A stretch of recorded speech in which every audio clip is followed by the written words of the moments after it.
नमस्कार, फाइटर समाचार में आपका स्वागत है। आज जिस शख्सियत से हम आपको रूबरू करवाने जा रहे हैं वे हैं भाजपा के वरिष्ठ नेता संजय मुंदड़ा।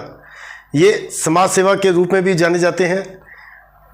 क्या रहेगा राजनीति में इनका रोल, क्या चल रही है श्री गंगानगर विधानसभा क्षेत्र की राजनीति, चर्चा करेंगे इन्हीं कुछ मुद्दों के साथ। आइए मिलते हैं संजय मुंदड़ा से। मुंदड़ा जी, फाइटर समाचार में आपका स्वागत है। मैं आपके स्टूडियो के मार्फत से जो भी फाइटर के दर्शक हैं उन सभी को नमस्कार, सादर प्रणाम करता हूं। मुंदड़ा जी, चुनाव नज़दीक आने के साथ ही आप नजर आने लगे हैं, आपकी सेवा नजर आने लगी है। लोगों का मानना है कि आप चुनावी नेता हैं।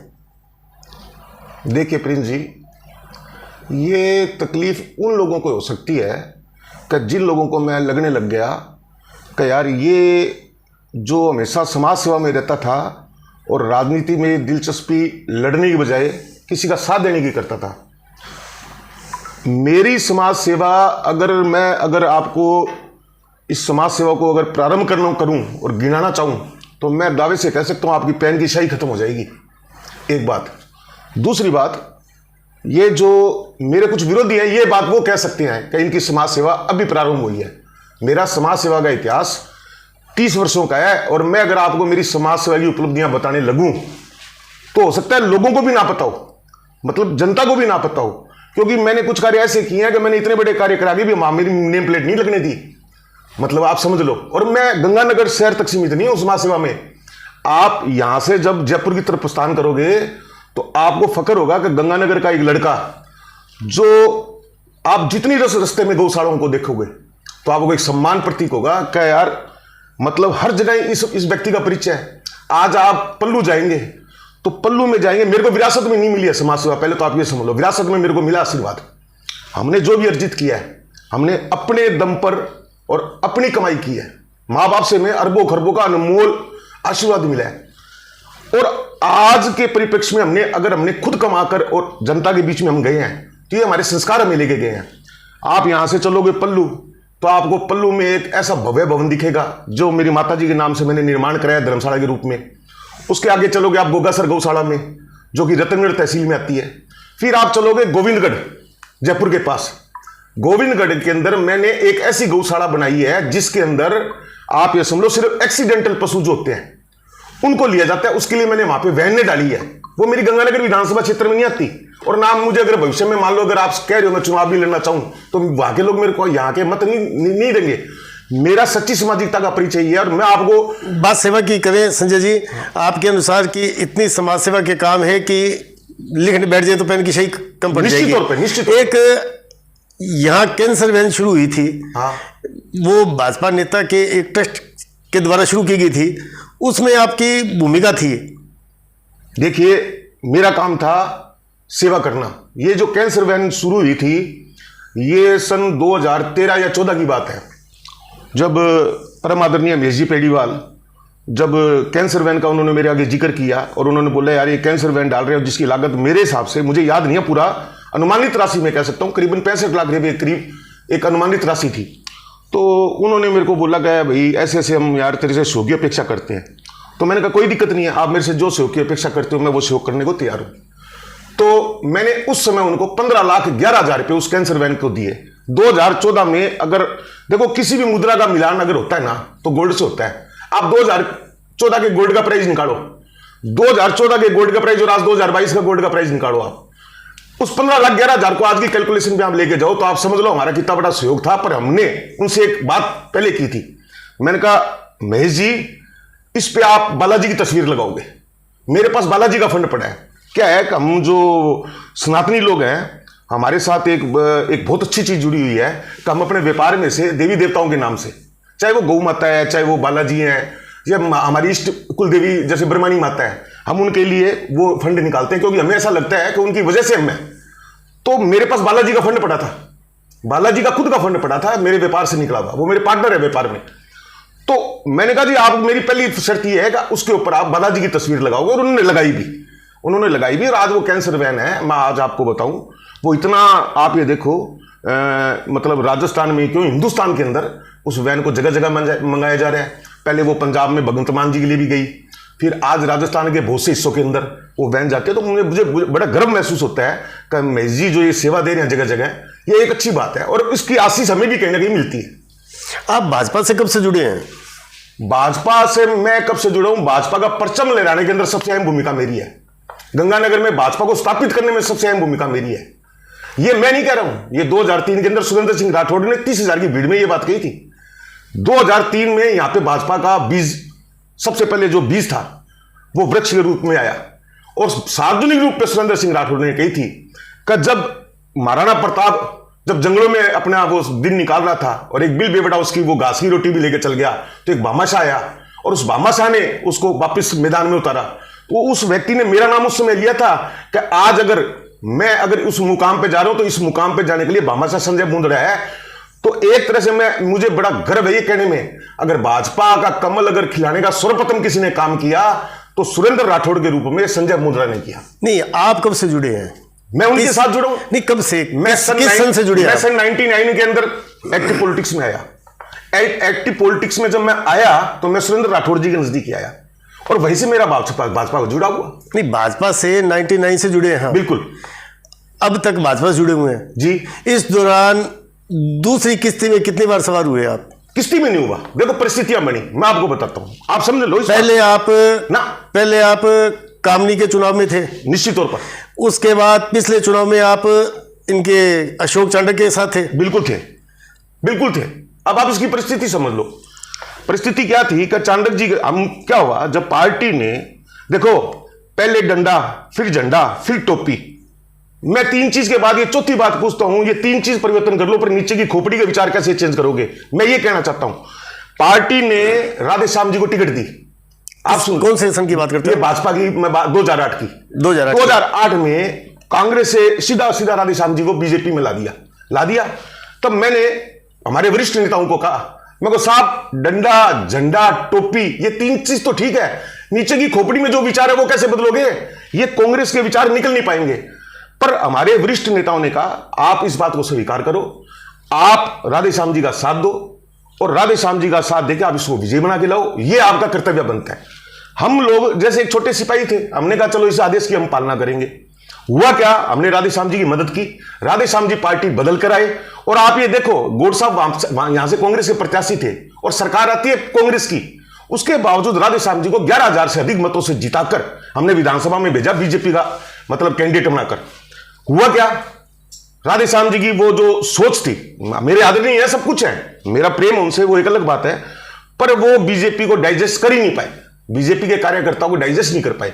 उनकी जो इर्द गिर्द जो सारी जुंडली थी वो जो कांग्रेस की घूम फिर के वही आगे वो बीजेपी में मर्ज होगी। तो हम बीजेपी वाले तो निराशा के भाव से बैठे रहे, अरे यार हम लोगों ने तो दरी बिछाई, झंडे उठाए, डंडे लगाए, तो बताओ उसके बाद क्या हुआ? पार्टी को हमने कहा आप राधे श्याम जी को टिकट मत दो, आप किसी भी व्यक्ति को टिकट दे दो, हम आपके साथ हैं, पार्टी को हम नहीं छोड़ना चाहते, हम प्रत्याशी नहीं है, प्रत्याशियों की कोई कमी नहीं है। नहीं, टिकट तो दे चुके थे ना? नहीं, ये बात है सन 2013 की, मैं तेरह पे आ रहा हूं। आपने मेरे से सवाल ये किया था भी आप कामनी के रथ पे सवार हो गए थे, तो हमने पार्टी को हम सब लोग थे, मैं एक नहीं था, हम कम से कम आप ये समझो अग्रिम पंक्ति के 51 लोग होंगे, हम सब ने कहा भी आप पार्टी में किसी को भी टिकट दो, हम पार्टी के साथ लगेंगे। जीतना और हारना एक स्वाभाविक प्रक्रिया है। पार्टी ने, हो सकता है पार्टी ने हमारी बात ना सुनी हो, ना सुनते हुए उन्होंने राधे श्याम जी को फिर टिकट दे दी। अब फिर टिकट दे दी तो इस बार हमारे पास चारा नहीं था, हमारा आक्रोश कहीं ना कहीं फूटना था। हुआ क्या, हमने कामनी को अपना विकल्प चुन लिया और कामनी से हमने ये बात भी करी, आप उस समय के सारे भाषण निकाल लो, उस समय के आप हमारी सब स्पीच निकालो, हमारे सारे मंच निकालो। हम उस मंच पे सार्वजनिक तौर पे ये बात बोलते थे 2014 के चुनाव में मोदी जी के साथ रहेंगे और कामनी जी आपको भी मोदी जी के साथ रहना पड़ेगा और भविष्य में भाजपा को आपका राष्ट्रपति चुनाव में या मान लो राज्यसभा चुनाव में अगर आपको मत देना पड़े तो आप भाजपा को दोगे। ये सारे हमारे एग्रीमेंट हुए और आप इसका परिणाम देखो, राष्ट्रपति चुनाव में कामनी जी ने बीजेपी प्रत्याशी को मत दिया, राज्यसभा में बीजेपी के प्रत्याशी को मत दिया, तो वो एक ऐसा अवंडर बन गया था क्योंकि एक विरोध था, अंतर्विरोध था। आप इस अंतर्विरोध को इस रूप में भी देखो भी 170 सीट के नजदीक आने के बाद और गंगानगर की वो सीट हार जाती है जो कि अरोड़ा बहुतलीय क्षेत्र उसको मानते थे उस समय तक। दूसरा राधे श्याम जी 3 बार के जीते हुए 4 बार के जीते हुए वो थे, और उसके बाद एक साधारण लड़की साधारण इस रूप में कह रहा हूं, राजनीतिक रूप से साधारण, पैसे में तो बहुत धनाढ़ थे, राजनीतिक रूप से साधारण बच्ची ने राधे श्याम को 36,000 मतों से पराजित कर दिया।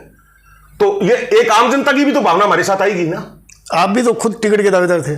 मैं देखो मेरी बात सुनो, आपको मैं आज एक सच्चाई उल्लेख 2018 की बात करें, नहीं था, उसमें क्या हुआ? 2018 में सुन लो आप, 2018 में सेम परिस्थिति आई। आप खुद बता दो, रिकॉग्नाइज चेहरा था क्या विनीता ओझा? आज है, उस समय रिकॉग्नाइज चेहरा नहीं था। हमने कहा था कि आप टिकट किसी ऐसे व्यक्ति को देना कि जिससे आप अगर इस गलती की पुनरावृत्ति करोगे तो पुनरावृत्ति हम करेंगे। और हुआ क्या, उन्होंने अचानक से वनीता ओझा को हमको दे दिया। वनीता जी का हमारा विरोध नहीं है, पर वो हमारे बीच में नहीं थी कभी भी। अगर मैं निश्चित तौर पर कहता हूं किसी और व्यक्ति को टिकट मिलती जो भाजपा में कार्य कर रहा था, और मैं दावेदार नहीं था, उसमें बहुत एक लंबी लिस्ट थी, मेजी पेड़ीवाल, कई अन्य लोग थे, बहुत भाजपा के वरिष्ठ लोग थे, संजय महिपाल जी थे, या मान लो अन्य और लोग थे, किसी को भी देते हम साथ रहते। पर वही की वही हुई कि उन्होंने राधे श्याम जी की तर्ज के ऊपर वो एक उनके मन में पता नहीं किस तरह का क्या समीकरण था, उन्होंने टिकट दी, अंतर्विरोध हम फिर नहीं झेल पाए। हम चांडक जी के मंच पर गए, पर आप एक बात समझ लो, चुनाव खत्म जिता तो नहीं पाए, तो जिताना रहना तो देखो एक पब्लिक नहीं, आप बात करते हो भी कामनी के साथ गए आप। हाँ, कामनी को जिताया। हाँ, नहीं देखो क्या होता है, गए और वो जीती, साथ लगे तो एक जो साथ लगा तो एक उसकी मन की खुशी होती है। यहाँ क्या कमियां रही, नहीं जिता पाए आप? देखो ऐसा होता है, कुछ ना कुछ कमियां तो, ये सबसे बड़ी कमी तो क्या रही कि एक ही परिवार के, या ये समझ लो जो एक दूसरे के लिए वोट मांगने वाले लोग थे वो आपस में लड़ मरे, बिखराव हो गया। और फिर मैं इससे भी बड़ी बात पता क्या कहूंगा, अरे कहीं ना कहीं तो गौर साहब की तपस्या भी काम की होगी, जो उन्होंने 70 साल तक मान लो इस तरह से जनता के बीच में रहे हैं या जनता के दुख सुख में सम्मिलित हुए थे। तो एक वो भी देखो, हर आदमी का भाग्य तो जुड़े होता है। आपने खुद को टिकट का दावेदार कब महसूस किया कि मैं टिकट का दावेदार हूं? मैं बताता हूं, टिकट का इस काबिल कब समझा कि मुझे टिकट मिलनी चाहिए और मैं चुनाव जीत सकता हूं? देखो मैं बताऊं आपको, 2009 के अंदर मैंने लड़ा ये डायरेक्ट चुनाव हुआ था नगर परिषद का। तब मेरी टिकट आप यकीन नहीं करेंगे आप, मेरी टिकट लगभग फाइनल थी। मैं आप बता रहा हूं, मेरी टिकट फाइनल होगी, और जो पार्टी ने मेरे से कंडीशंस रखनी थी वो कंडीशन मेरे से उन्होंने एक तरह से जो भी एक आपस का वो सिस्टम है, मान लो किसी भी प्रकार का भी आप इस तरह से काम करोगे, ये है वो है, मेरे को वो गाइडलाइन दी गई उनकी, ठीक है जी। अब वो टिकट भी उन्होंने अचानक, आप ये समझ लो, रसूख के कारण वो टिकट फिर गलत जोड़ी में आ गई। गलत जोड़ी में आई तो उसका नतीजा क्या हुआ, इधर से मैं लड़ा, इधर से मेजी पेड़ीवाल लड़े, इधर से मुन्ना लड़ा, मनमोहन जी लड़े, और हुआ क्या, नतीजा ये निकला, टिकट होते हुए मनमोहन जी 11,000 में गए, मेजी को करीबन 8,400 मत आए, मेरे को 7,800 मत आए, और नरेश मुन्ना जी को 2,400 मत आए, और हम चारों लोग आ रहे, और जगदीश जी जांदू वहां पे चुनाव जीत गए। चारों की जमानत जब्त होगी? देखिए होगी, जमानत जब्ती होगी साहब। संजय जी, 5 साल बाद चुनाव होते हैं, आप 1999 में भाजपा का परचम लहराया आपने, आपके अनुसार इसमें 4 बार आप बगावत कर चुके हैं। क्या आप अपने आप को कर्मठ कार्यकर्ता मानते हैं भाजपा का? 2009-8 में आपने बगावत की, 9 में बगावत की, 13 में बगावत की, 18 में बगावत की। क्या मानते हैं, क्या आप इस चीज को ये मानते हैं कि आप एक समर्पित कार्यकर्ता है भाजपा के? देखिए आप इसके अंदर अगर इस बार टिकट नहीं मिलती तो क्या एक इसमें फर्क है, बता दूंगा, इसकी भी बताऊंगा, आप आराम से आपको मैं एक चीज का जवाब दूंगा। आप सुनो, आप भारतीय जनता पार्टी को एक बार पढ़ो, ध्यान से पढ़ो आप। देखो, भारतीय जनता पार्टी, ये मैंने लिखा है, आप अपने मस्तिष्क बेस को बिठाओ एक बार। अब एक बार इस भारतीय पे आप रुमाल रख दो, अब आगे पढ़ो क्या है, जनता पार्टी। अरे जिस पार्टी ने 67% मत जनता को दे रखा हो, आप क्या करोगे? आखिर एक बात समझ लेना आप, मैं पहले जनता गाऊं, बाद में भारतीय जनता पार्टी गाऊं, मैं जनता के अंदर रहना पसंद करूंगा।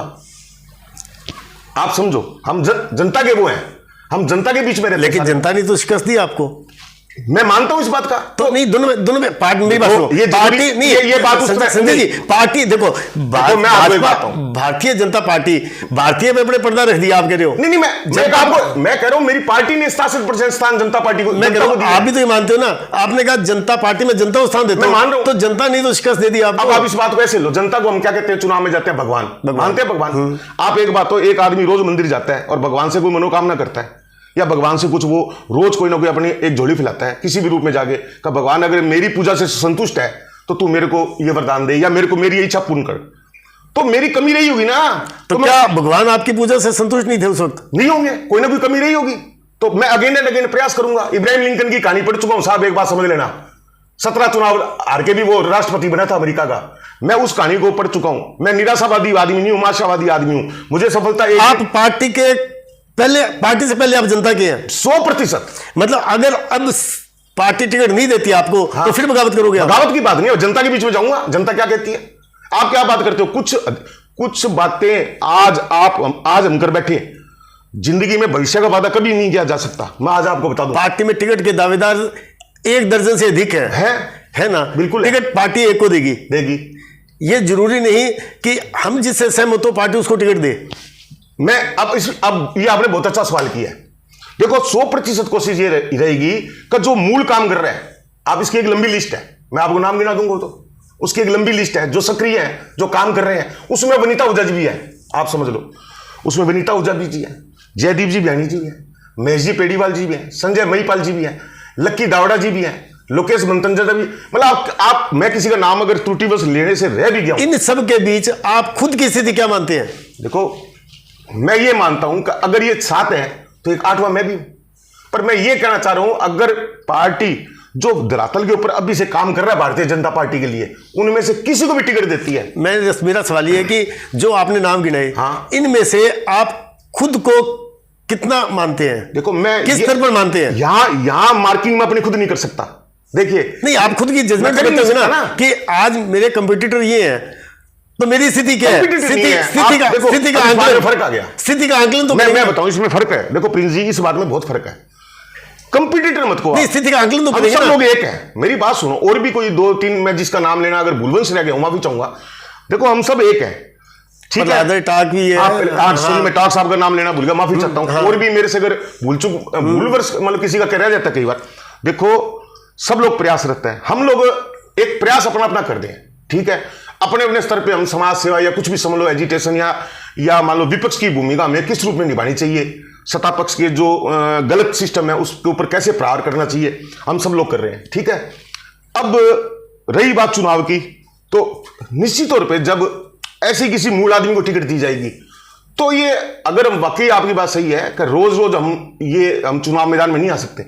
अगर इनमें से किसी को भी अगर पार्टी मूल कार्यकर्ता को टिकट देती है तो निश्चित तौर पे उसके साथ रहे। अगर इनमें से किसी और को देती है तो देखो फिर वही बात हो जाएगी। जैसे वनीता ओझा जो चेहरा था पहले चर्चा में नहीं था कहीं भी, देखो पहले कहीं भी चर्चा में नहीं था, अचानक ही सामने आया पिक्चर आ गया। अगर ऐसा ही कोई चेहरा नया सामने आता है तो उस स्थिति में आप क्या करोगे?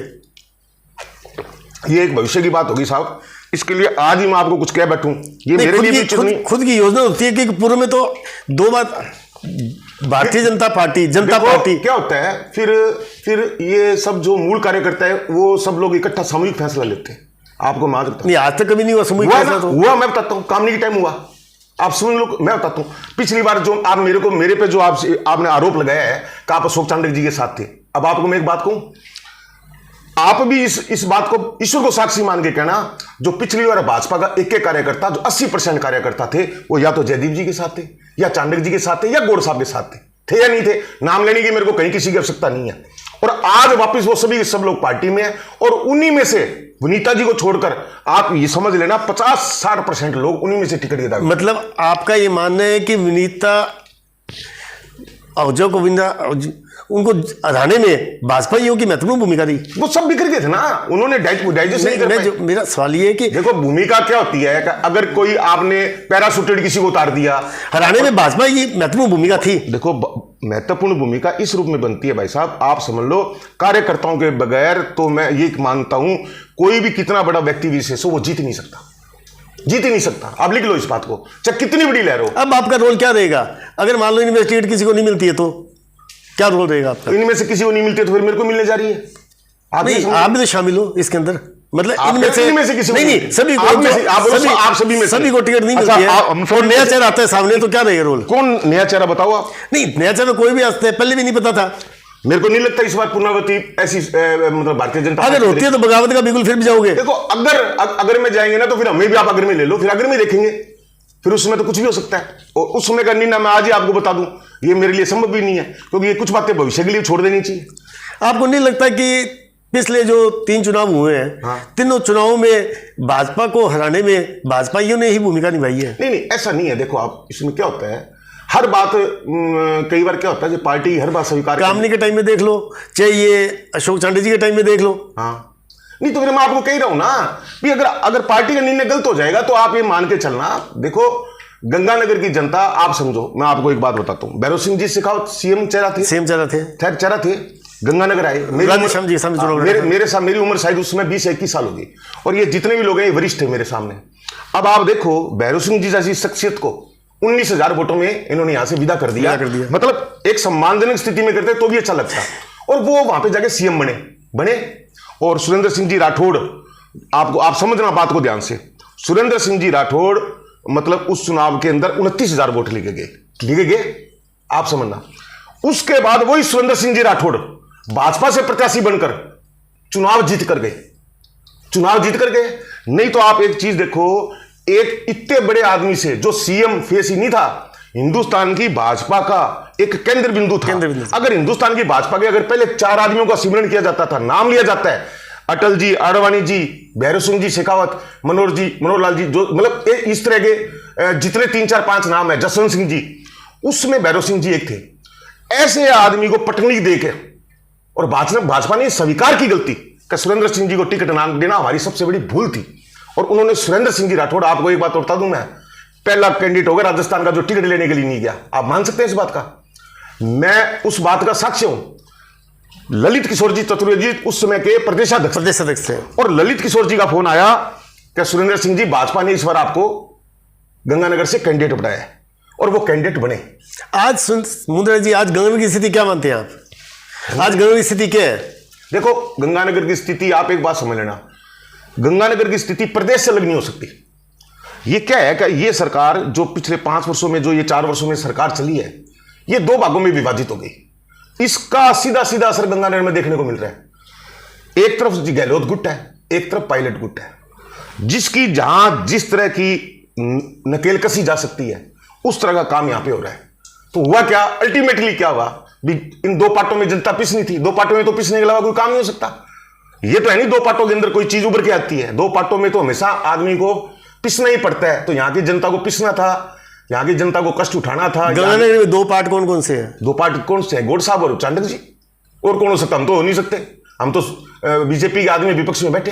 तो नगर परिषद की सत्ता तो अलग है ना यार। नगर परिषद की आप नहीं, नगर की बात क्यों ना करें? शहर की व्यवस्था जो है, सड़कों की व्यवस्था, मेरी बात सुनो, सड़कों की व्यवस्था, सफाई व्यवस्था, शहरी क्षेत्र का जो है। नगर परिषद नहीं। अब पहले सुनो, आप नगर परिषद की संज्ञा सुन लो। मेरी नजर में हर आदमी का अपना अपना नजरिया होता है। जब जानदू जी पहली बार नगर परिषद चेयरमैन बने थे, वहां तक ही नगर परिषद थी। अब क्या है? अब ये ठेकेदार उत्पादन फैक्ट्री बन चुकी। नगर परिषद के कितने पार्षद है? मेरा सवाल है, चलो आपसे, आप भी बताओ। 65 पार्षद है। आपकी नजर में 65, मेरी नजर में सिर्फ 20 है। अब बताओ, आपकी और मेरी नजर कैसे, आपकी और मेरी नजर ही अलग अलग है। अब पूछो, आप मेरे से आपको पूछना पड़ेगा, ये 20 कैसे है और बाकी 45 कौन है? 45 रह गए क्या? कितने रह गए? 45 रह गए। पूछो कौन है? 45 ठेकेदार है, पार्षद नहीं है। मानते हो नहीं मानते? और आपको प्रमाणिक सबूत दे सकता हूं मैं। ये सिर्फ जानदू जी का जो पहले कार्यकाल था, वहां तक जितने पार्षद जनता चुन के भेजती थी उतने ही पार्षद पहुंचते थे। आज स्थिति ये हो गई है कि 65 पार्षद चुन के भेजे हैं, 45 आदमी ठेकेदार है। ये एलएनटी का मामला कैसे बिगड़ा साहब बताओ आप? अपने एलएनटी कर रहे हैं, मान ली एलएनटी का कसूर है, पर एलएनटी का कसूर भी क्या कर रहा है? एलएनटी का कसूर तो ये है कि मेरा कसूर तो यह है कि मैं बेकसूर हूं। आपने भी पहले नगर परिषद अपने चर्चा कर ले, आपने भी कहा कि 20 पार्षद है, हाँ। 45 ठेकेदार है, हाँ। तो इसमें अव्यवस्था के अंदर जिम्मेवारी कैसे? सभी लोगों की ना। इसमें क्या है, एक जो मुख्य कुर्सी में बैठा है वो डबल 1 लाख ठेकेदार हो गया, बाकी सारे 1 लाख ठेकेदार हो गए। मुख्य कुर्सी पे कौन होगा? चेयरमैन नहीं होगा। करुणा चांडक। देखो मेरी बात सुन लो। नहीं, मुख्य करुणा चांडक निश्चित तौर पे। करुणा जी चांडक, मेरी बात सुनो, करुणा चांडक जी एक वुमेन फेस है और ये महिला सीट थी। अशोक जी देखते हैं। अब अशोक जी अगर धृतराष्ट्र बनकर बैठ गए और दुर्योधन की कोई चीज ही नहीं देख रहे तो दोष किस पे आएगा साहब? मेरे को आप खाली इस बात का जवाब दो। मतलब ये भी शामिल है उसके अंदर? 100% शामिल है। जब उनके आसपास ही ऐसे लोगों ने घेर रखा है, उनका जो घेराव है, मान लो ऐसे लोगों का, उनको लगता है कि मतलब पार्षद ही मुझे वोट दिलाएंगे, अरे पार्षद वोट दिला सकते, मैं ये नहीं कहता, पर वो पार्षद हो गया, वार्ड में जाओ, उन पार्षदों की कार्यशैली देखो आप। मैं दावे से कह सकता हूं, आप गंगानगर में स्थिति एक अलग बनी हुई है। मैं गिनती से 20 पार्षद का नाम तो किसी का ना तो मैं विफल कर लूंगा ना मैं सफल कर लूंगा, पर हकीकत बात यह है कि गंगानगर में 20 पार्षद ही काम कर रहे हैं, बाकी टोटल के टोटल ठेकेदार है। अब वो ठेकेदार है, मान लो आप उनकी क्वालिटी जाके चेक करो, आप उनकी क्वालिटी जाके चेक करो काम की। ऐसा हो सकता है कि आज आपने कोई चीज बनाई हो और चौथे दिन मान ले कोई भारी चीज अगर वहां पे आ गई वो चीज ही टूट गई, हो सकता है ऐसा? तो ऐसा चल रहा है, तो ये तो देखो ये पट्टी खोलनी पड़ेगी। उनको दृष्टांत बनने की कोई जरूरत नहीं है, उनके अपना आसा पासा देखना चाहिए कि कौन मेरे को सही सलाह दे सकता है, कौन मेरे से सही काम करवाने की बात कर सकता है। अगर वो नहीं देखेंगे तो आप ये मान के चलना गाज उसी आदमी पे गिरती है जो मुखिया होता है, और उन पे गिरेगी गाज। अभी मैंने 4 दिन पहले आपके यहां बैठे 4 लोगों का इंटरव्यू सुना है। आज उन्होंने अगर दस्तावेज इकट्ठे किए हैं, मैं उनके दस्तावेज को प्रमाणित नहीं कर रहा, पर मैं एक बात तो कह सकता हूं कि कहीं ना कहीं वो इस मंच पे आके आज आपके सामने बैठकर, मेरा भी साहस नहीं हो सकता मैं आर्टिफिशियल बात करूं। हम आपस में सड़क के नुक्कड़ पे खड़े हैं, हम आर्टिफिशियल भी कर सकते हैं, 1 सेकंड की बात है। जहां हम लोग बैठे हैं, आज आप जैसे मंच पे बैठे हैं, ये फाइटर मामू एक कोई आम चीज नहीं है, ये पूरी गंगानगर ही नहीं आसपास के बीकानेर संभाग तक के लोग इसको देख रहे हैं। तो यहां पे अगर उन्होंने कोई दस्तावेज पेश किए हैं तो कुछ तो होगा भाई, बहुत नहीं होगा, वो जितना बोल रहे हो सकता है उतना ना हो, पर मैं ये मानता हूं कुछ तो होगा। तो कुछ क्यों है ये, और वो भी उस व्यक्ति के लिए जो उनको कोई जरूरत ही नहीं है। जरूरत नहीं। मैं नहीं मानता चाणक्य जी जब इतना दान धर्म पुण्य कर्म करते हैं तो फिर चाणक्य जी को किसी दूसरे के लिए बदनाम होने की जरूरत क्या है? उनको दृष्टांत बनने की क्यों जरूरत है? वो क्यों आंख पे पट्टी बांध रहे हैं? और आज भी अगर वो जब देखो देर आए दुरुस्त आए, जैसा भी है, आज पट्टी खोल दो, आज पट्टी खोल दोगे, आज से काम सही हो जाएगा। अब दूध की रखवाली बिल्ली से करा रहे हैं, मैं नहीं मान सकता करेगी, इशारों में बात कर सकता हूं, मैं नाम लेके बात इसलिए नहीं करूंगा, मुझे किसी से बिगाड़ करने की आवश्यकता क्या है। हाँ, सार्वजनिक मंच पर जाऊंगा, जब मेरे विरोध की कोई बात होगी तो उनको नंगा करने का काम करूंगा, ये निश्चित बात है। सारी फाइलें खोलोगे? एक फाइल खोल दूंगा, आप समझ लेना इस बात को। क्योंकि मेरे को क्या है, आप एक बात सुनो, मेरा तो एकदम पारदर्शिता वाला काम है, एकदम ट्रांसपेरेंसी आदमी हूं, कोई आदमी किसी तरह का मेरे पे वो नहीं ला सकता। मैंने किसी लाभ के पद पर रह के जनता की सेवा नहीं की है साहब। मैंने अगर सेवा की है मेरी मेहनत कस कमाई से, मैंने मेरी मेहनत कस कमाई से पिछले 26 सालों से गंगानगर के अंदर ही नहीं, जयपुर तक आप जाओगे तो मेरी सेवा के आप किससे सुन लोगे, और मैं सेवा किस तरह से कर रहा हूं, मैं करने का काम कर रहा हूं। संजय जी, नई मंडी में भी आप मेरे ख्याल उपाध्यक्ष पद पे रहे हैं क्या? कृषि मंडी समिति में उपाध्यक्ष पद पे रहे हैं, तो व्यापारियों से भी सीधा जुड़ाव आपका। हाल ही में नई मंडी में 14 दुकानों के आवंटन गुपचुप तरीके से करवाने की तैयारियां चल रही है। इसमें 2 संस्थाएं हैं, कच्चा आड़ती और पक्का आड़ती। देखो क्या मामला चल रहा है, क्योंकि करोड़ों रुपए की दुकानें हैं, इसको गुपचुप आवंटन करवाने की तैयारी चल रही है 14 दुकानों के। देखो प्रिंस जी, पहले तो मंडी से जुड़ाव की बात समझ लो। महाराजा गंगा सिंह जी ने जिस दिन गंगानगर बसाया, जिस दिन गंगानगर में धान मंडी स्थापित हुई, मेरे दादाजी उस समय से लेके आज हम 3री पीढ़ी है, हमारी फर्म तब की है। एक बात, आज तक हम इस धान मंडी में उस समय से विराजमान है, उसी तरह से हम अपना व्यापार कर रहे हैं। व्यापार में कभी हमारा उच्च स्तर पे भी रहा, कभी निम्न भी रहा, कभी मध्य भी रहा, ये एक पार्ट ऑफ बिजनेस था। मैं गंगानगर से वाइस चेयरमैन का, जब मैं डायरेक्टर का चुनाव लड़ा और उसके बाद में वाइस चेयरमैन बना, उस समय भी ये सब काम होते थे। पर आप यकीन नहीं करोगे, आप धान मंडी के उस ऑफिस में जाके पूछो मंडी समिति के, मैंने चाय भी कभी वहां की नहीं पी, चाय भी कभी वहां पी नहीं। अब जो दुकानों का मामला चल रहा है, अब आप समझ लो, ये जो दुकानों का मामला, ये संदिग्ध क्यों हो जाता है, मैं इसका कारण बताता हूं। इसमें क्या है कि कच्चा आड़ती संघ के चुनाव जो थे वो 10 महीने हो गए उसके बाद डिले करते हुए, वो चुनाव डिले हो रहे हैं। एक बात, दूसरी बात कि इस बार एक ऐसा सीन बना दिया गया, आप समझो मंडी का चुनाव में एक जैसे औपचारिकता होती है ना, एक औपचारिकता हुई। 14 दुकानों के लिए खुशफुसाटी है। मुझे तो आज से 7 दिन पहले यह भी नहीं पता था कि मंडी में कुछ 14 दुकानें कटने जा रही है, क्योंकि जहां 14 दुकानें कट रही है वहां पे तो एमपीएल के मैच होते थे, तो हमारे लिए तो आज भी वो क्रीडा मैदान है, पर हमें पता चला वो क्रीडा मैदान खत्म हो रहा है और वहां पे 14 दुकानें नहीं बनने जा रही है। और उसके लिए सुनने में आता है, देखो प्रमाणित कोई चीज है नहीं, तो प्रमाणित जब कोई चीज नहीं है तो बोलना भी आदमी को गलत भी नहीं कोई बयान नहीं, जो चर्चाएं आई है वो चर्चाएं ये सुनते हैं कि जैसे आपस में इन लोगों ने बंटवारा किसी भी रूप में कर लिया है। पर मैं इस बात को मतलब निराधार मानता हूं। मैं देखो क्या है, आज मैं हूं सही बात का पक्षधर, किसी के कहने से मैं ये स्वीकार कैसे कर लूं भी झूठ और सच में तो 4 इंच का फर्क है। आंख सच है कान झूठ है। आपने अभी कहा कि सही बात के पक्ष दे रहे हैं आप। अभी हाल ही में दुकानदारों को रिफंड मिलना शुरू हुआ है। हाँ।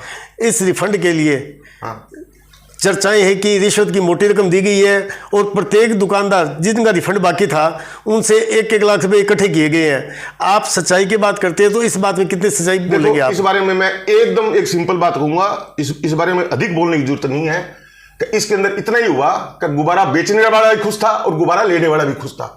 2 बच्चे हैं, एक गुब्बारा बेच रहा था गली के अंदर, दूसरा बच्चा गुब्बारा लेने के लिए खड़ा। आप सहमत है इस बात से? मैंने आपको एक इशारे में बात करी, इसमें गुब्बारा बेचने और लेने दोनों वाले खुश हैं, इसके लिए अपने को ज्यादा इस गहराई में नहीं जाना और मैंने अपने हाथ से कुछ काम नहीं किया। 2023 में ताल ठोकोगे? देखो, मैं पहली बात तो ये, मैं बीजेपी से चुनाव लड़ूंगा, एक बात, अगर पार्टी मौका देगी तो।